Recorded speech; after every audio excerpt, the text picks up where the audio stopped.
Please, ladies and gentlemen, welcome Reza to the stage. And we will start proceedings. Thank you very much. Thank you very much for agreeing to chat to me. And funny enough, we've done a lot of work together in the past, but we only met each other about an hour ago. Very true. It's been a virtual relationship up to this point, and it's an absolute pleasure to come here today to chat to you. Now, I think what's also really important, ladies and gentlemen, is that I'm going to put a number of questions to Reza during the course of this session. These questions are my questions. I did send them to Reza a couple of days ago so that he could prepare properly, but these are not questions that have come from Deutsche Börse saying, ask us questions about how fantastic we are. That's not what this is about. Thank you very much for clarifying. This is about asking questions that I know from having worked with you that clients typically want answers to, Reza. So let's kick off and talk a little bit about those clients. What are you hearing right now in terms of their various data needs? Now, this question comes in kind of three parts to you. The first is, what do your clients want more of right now? What are they struggling with right now? Okay, and how is Deutsche Börse as an organization responding to those demands that you're seeing in the marketplace? Got it. So maybe I put, let's say, the first two parts together. So what do clients want? I think many of you that have been interacting with Deutsche Börse know that we are a very, very, let's say, diverse company with lots of different entities that serve the capital market industry with different sorts of services. Yep. And I think if I personally look at buy side and sell side, I think the increased risk due to volatility is one topic that is really people are struggling with. I think we've got the geopolitical topics, we've got all the macro environment with inflation, monetary policy. And I think another angle is that, of course, competition is very, very fierce at the moment, not only between the traditional players, but new entrants coming in, tech players, startups in some cases, which are definitely increasing heat on many of our customers. And I think this creates a lot of complexity for them, a complexity which they kind of need to cope with. And this comes on top of everything that they already have to take into account, regulation, a lot of legacy that they need to somehow get clear. And I think the big question is, how does Deutsche Börse, 360T, EEX, Xetra, Eurex, Clearstream, all these entities that belong to Deutsche Börse interact with customers to provide a solution to all of this? And I think it all comes back to this infrastructure and at the end, let's say, solution gap that many of our customers come to us with and want solutions to. And I mean, I am part of market data and services, so data plays a very critical role in that. And I can only say that what our customers, because of their legacy environments where data can often be sourced only in a very specific way because infrastructure has been there for ages. What they need are custom solutions in many cases. And I think if you look at the big portfolio of companies that we have, data is not only within market data and services where we serve our Eurex and Xetra customers with market data. We've got data from 360T with the swap data feed, for instance. We have EEX with their products on power, energy, but also CO2 certificates. We've got Clearstream with all the reference data. So, and on top of that, I mean, this ISS with the ESG data and also market intelligence and stocks with index. So we have a wide variety of data sets which serve our customers. And I think what is important is that we adapt, and that is specifically in terms of data distribution, because customers just need it a little bit more customer friendly and also tailored than they did in the past. And that is something that we're trying to achieve. Good. Okay, let's move on and talk a little bit about these days, whenever we end up talking about data, inevitably we end up talking about analytics too, right? After all, there's little point in having access to, you just mentioned all these data feeds, all these various services, etc., these massive volumes of data. There's no point in having access to that data if you can't understand what that data means, what it's telling you, the hidden signals embedded within that data.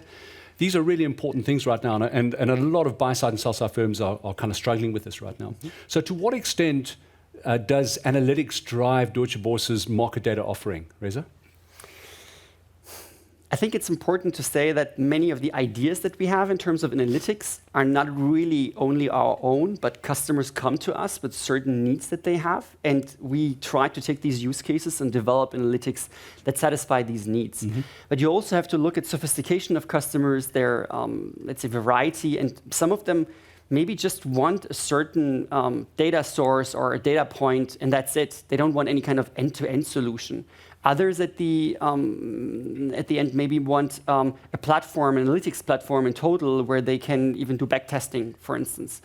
I think if you look at our different entities within the group, I would just name a couple so that I can make this a little bit more tangible, right? For instance, if you think about market data, then you have our analytics platform A7, which is really providing the historical data that we have on a nanosecond granularity with the possibility for EEX, Eurex, Xetra, and our partner exchange CME also to really do cross-venue analysis, to really deep dive into certain market events. So this is, let's say, an analytics environment where customers told us that they want that, and we have a wide range of customers from really regulators up to really sophisticated sell-side customers. But I mean, another example is, for instance, 360T, where for a long time there was the swap data feed, and where also with customer interaction, there was the idea to maybe broaden this, to put in a little bit more, let's say, depth, yeah, to just the let's say benchmarks that we have in there, and now we've got the possibility to really look at the distribution also on top of the swap data feed, which is also an analytics component, which definitely customers were asking for. And I think you see there that our analytics products at the end are, of course, based on customer needs, but I think what is really important for us is that if customers have new ideas, and if anybody here in the audience or also online listens and they have ideas which they want to provide to us, we're always open to suggestions and also to discussions to see where we can deep dive. Good. Okay, Reza, let's move on now and talk a little bit about alliances and partnerships with other exchanges. We know that they play a significant role in Deutsche Börse's strategy, right? And I know this personally because I've moderated 2 webinars where we specifically focused on partnerships. Can you give me a few examples, or give today's audience members a few examples of those partnerships that Deutsche Börse has currently with other partners, other exchanges?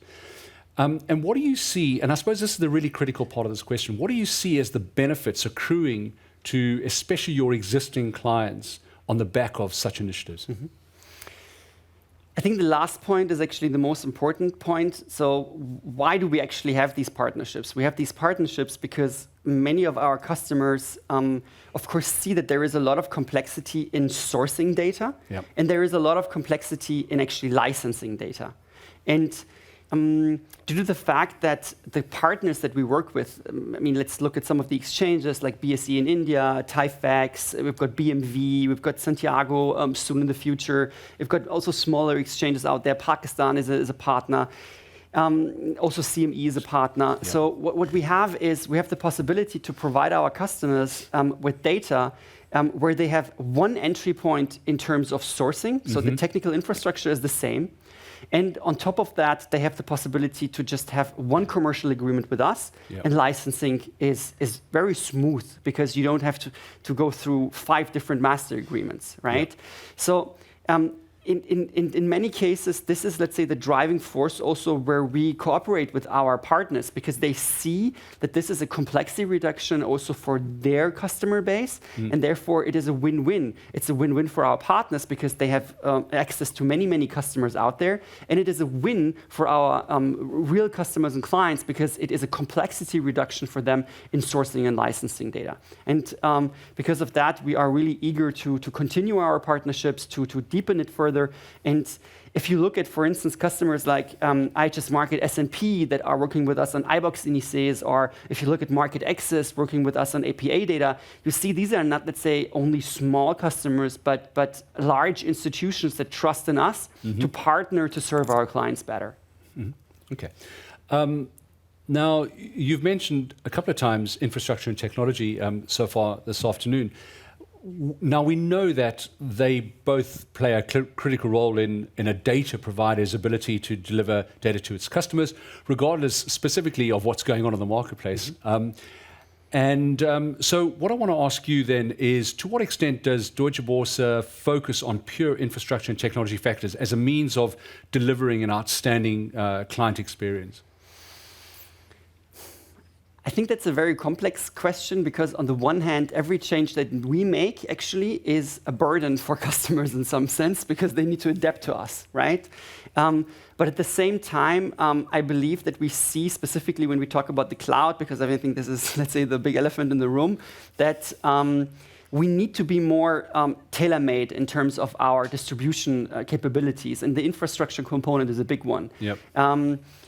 And we had some capabilities that were not, missing capabilities, like for instance 24/7 access, or really being able to source certain data components irrespective of which vendor I have as a client. And there we developed certain cloud feeds which really provide us a surgical method to really target end customers that need the data but potentially might not have the means with other vendor components. And I think maybe you know, maybe the customers also know, but we have now a deal with Google, which we signed at the beginning of this year. So we now really have a multi-cloud strategy with Azure and also GCP as our partner. We're really changing our overall infrastructure to adapt to the market needs. And I also would say that we really try to also be tailor-made also in the future to develop an infrastructure where we also can deliver into customer environments. We also see that many of our customers really go to Snowflake, for instance, right? So you want to be able to serve this, or actually are in Databricks. You want to be able to serve these customers. So if we talk about technology and how customers consume data, we have to, of course, look at the on-prem world. There are still lots of leased lines out there. And we also have to look at the cloud as a new means for customers to source, but also really consume and also process data in the future. Well, you mentioned the elephant in the room, and that's actually then, let's talk about the elephant in the room then. What I'd like to know from you is, to what extent do you believe that at some point in the future, maybe not in a month or a year, or maybe in a decade's time perhaps, all data will be hosted in the cloud and delivered as a service? Is there an inevitability about that? Is that kind of just a given? We aren't at that point yet. And the second part of that question is, do you see any downside or weaknesses to the cloud or hosted model? Or is it all just upside? Let's answer the last question first. Okay. So I think it really depends on what kind of operation you have. Yeah, I mean, if you look at our exchanges like Citra or Eurex, where you have high-frequency traders, where you really have so much data volume in fractions of a second going through, it isn't maybe possible in 15, 20 years to have that in a cloud environment, but I do sincerely believe that for the next decade, it's going to be very, very hard to replicate many of these market models in the cloud. And this is then the next step. So data distribution is just one part of the overall value chain of a certain capital market infrastructure process or value creation, right? So data can just follow that. So there will be lots of data-intensive, computationally intensive works that are just much cheaper on-prem. And therefore, I believe that there are limitations, and it will take really a lot of time until this is something that will move away so that the cloud is able to deliver everything. But at the same time, I can say in the next 5 to 10 years, I sincerely believe that many of the distribution models that we currently have will change. We currently are at Deutsche Börse already 40% on the path of cloud usage. We want to increase this even further. And this also includes our possibilities to serve our customers in cloud environments. I gave a couple of examples already. I think it all depends on how the capital market ecosystem also moves to the cloud, because you have a lot of regulatory burdens. So also the regulators need to have the right attitude, I would really say, to enable us to really deliver a cloud-based environment and them also being able to leverage that. So I would say 3 factors. One is technology is not going to really be totally cloud in, let's say, 10 years. There definitely will on-prem environments. Customers will need to change, and regulators need to change. Yeah, so to make this really 100% cloud as you envisioned for the future. Okay, to members of today's audience, we've got almost 10 minutes left. We're rattling through our questions, and so there will be opportunities to ask Reza a question directly. So if you want to think about that, and then I can maybe come to you once we've finished off our discussion. We've still got one discussion point to tick off. So if you do have a question, think about it, and we'll get to that question in a moment. Reza, to end today's discussion, let's look forward for a moment at what Deutsche Börse will be focusing on in the immediate future. You've spoken about a lot of stuff that you're going to be looking to do in the years ahead. Is there anything, though, that you're especially excited about as we look to the year ahead, or is it really just a case of doing more of the same for Deutsche Börse? I think Deutsche Börse now is going through a very, very transformative time. I think if you have seen our Capital Markets Day and Investor Day, you will know that we have created a new segment which is called Investment Management Solutions, where we have actually merged Axioma with the SimCorp acquisition that we did just recently, and stocks with ISS. I think these are now 2 really, really strong players in the market, specifically when we serve the buy side. And I think that also for market data and services, also for trading and clearing, it will be a very, very important step to actually have a real capital market value chain where we can serve our customers holistically. And Clearstream, of course, is a big, big part of that as well. So this investment management solution segment, I believe, is definitely going to shape our joint future in many ways. But I think there are also 2 further innovations where I really see that they are new, and that can really pivot also Deutsche Börse in different directions. One is that we have recently announced that we will really create a new digital asset platform. That means that we are going to create an exchange similar to many of the others that are out there. But this digital asset exchange is going to focus really on institutional customers. It's going to focus on a regulated market similar to the trusted markets that we already have currently. And it's going to be a new asset class beyond FX, commodities, derivatives, and cash markets. And I think that for us, it's very, very important to make this step because we see that our customers are also going in this direction. Digital assets, I believe, is going to be really a no-brainer that in 5 to 10 years, it's going to be an asset class with real power on its own. And us being able to serve our institutional customers the way that they are used to is something that I'm really looking forward to. The second area is also related, but it is related to our post-trade security services, custody solutions that we have. And there we are creating a new environment that is called D7. And D7 is really digitizing and at some point also really using blockchain technology to provide I would really say new ways to think about post-trade, because the times that it takes, the reconciliations that need to be done in this environment can really be shortened in many ways.